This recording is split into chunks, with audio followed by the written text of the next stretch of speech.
residente mula sa 28 barangay sa Maynila ang dumalo ngayong Nobyembre 28 sa Saling Kaalaman tungo sa Kaunlaran Project na inorganisa ng Office of the Vice President for Research Extension, Planning and Development sa pangunguna ng College of Science at sa pakikipagtulungan ng iba't ibang kolehiyo at departamento ng universidad kung saan nagbigay ng seminar sa soap, dishwashing liquid at conditioner making ang nasabing departamento.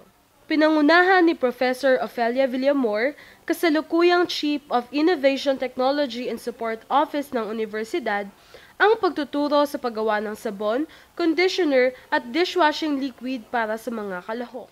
Samantala, kamakailan lamang ay isinagawa ang meat processing training kung saan pinangunahan naman ng College of Science, Department of Nutrition and Dietetics at ng Department of Food Technology. Inaasahan na magkakaroon pa ng mga seminars at training sa loob at labas ng universidad para sa ikauunlad ng mga lalahok dito.